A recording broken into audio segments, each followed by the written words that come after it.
Bonjour, aujourd'hui je vais vous apprendre une technique pour mieux apprendre, et pas seulement une technique pour mieux mémoriser, parce que l'apprentissage ça consiste plus qu'en la simple mémorisation.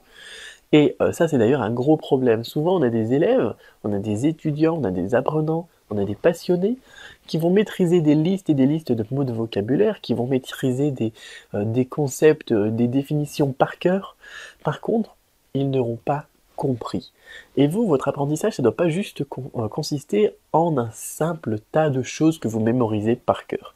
Bien évidemment, la mémorisation, ça va nous être très utile, notamment pour apprendre les caractères et le vocabulaire. Mais il y a plein de concepts aussi qu'il faut maîtriser et qu'il faut pouvoir comprendre, qu'il faut pouvoir assimiler afin de pouvoir prouver que l'on a bien appris. Sinon, on a des choses que l'on maîtrise, que l'on connaît par cœur, et au bout d'un moment, on se rend compte qu'on a des lacunes, qu'il nous manque des bases, qu'il y a des concepts que l'on n'a pas maîtrisés, que l'on n'a pas bien appris.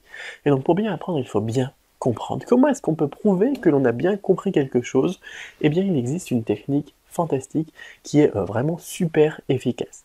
Qu'est-ce que c'est? Alors moi j'appelle ça enseigner le chinois à votre grand-mère. C'est un conseil que j'avais donné à des élèves lorsque j'étais prof au lycée, et je me suis rendu compte que c'était vraiment super efficace. Dans quel sens? Eh bien, j'avais par exemple des élèves qui, le lundi, me disaient «Tiens, ce dimanche, au repas de famille, j'ai appris telle chose, telle chose, telle chose à ma grand-mère. Telle chose, telle chose, telle chose à mon petit frère». Et curieusement, toute l'année, avec les évaluations, même avec les dialogues, avec tout ce qui pouvait avoir un rapport avec ce qu'ils avaient enseigné à leur grand-mère ou à leur petit frère ou à leur petite sœur ou à leurs cousins, cousines, etc., eh bien, ils le connaissaient sur le bout des doigts.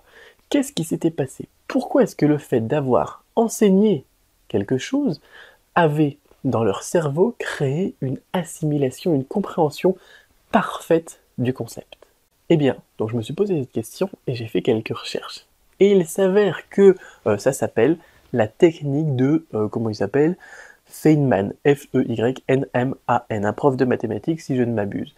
Quel était le concept de Monsieur Feynman? C'était de dire, si vous voulez vérifier que vous avez bien appris quelque chose, ou si vous voulez booster votre apprentissage, vous devez enseigner à votre grand-mère, vous devez enseigner à une personne lambda ce que vous pensez avoir compris.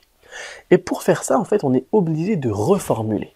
On est obligé d'analyser, de reformuler avec ses propres mots et de retraduire ça dans un langage qui est plus simple, plus concis, plus précis, sans en faire plus en fait, à la personne donc qui n'y connaît rien.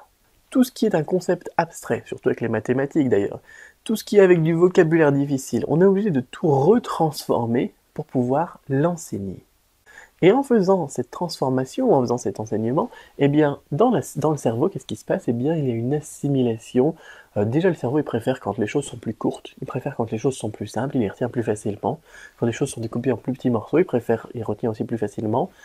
Et c'est ce qu'on fait, en fait. On transforme, on digère l'information lorsque l'on l'enseigne en reformulant avec ses propres mots. Un petit peu comme lorsque j'enseigne moi les tons. Les tons, qu'est-ce que c'est? Eh bien, c'est une intonation qui est faite sur une voyelle dans une petite syllabe d'un caractère chinois. Si je vous dis ça, eh bien, ça vous dit peut-être pas grand-chose, sauf si vous faites déjà du chinois.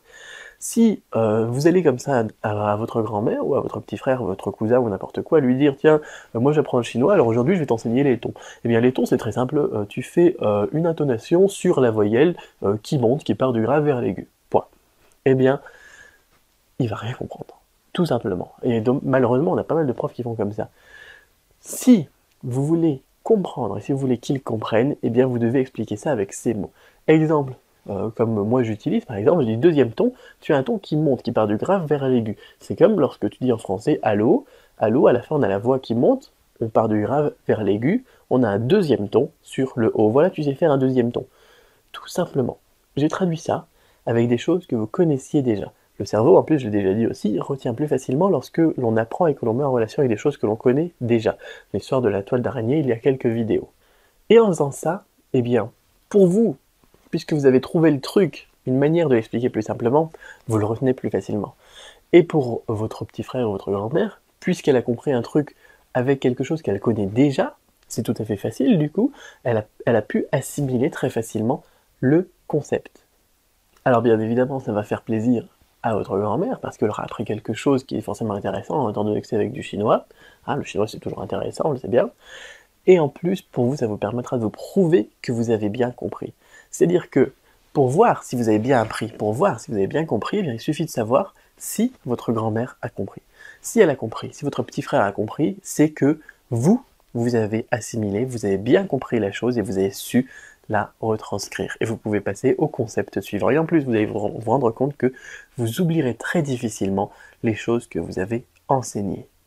Alors, ce concept, cette technique donc de Monsieur Feynman, là, je vous ai mis un petit résumé et une fiche pratique sur comment mettre en place cette technique, comment apprendre en enseignant à d'autres. Alors bien évidemment, pour votre grand-mère, vous ferez pas passer pour un prof, vous ne serez pas aussi, on va dire, efficace qu'un enseignant si elle veut vraiment apprendre le chinois.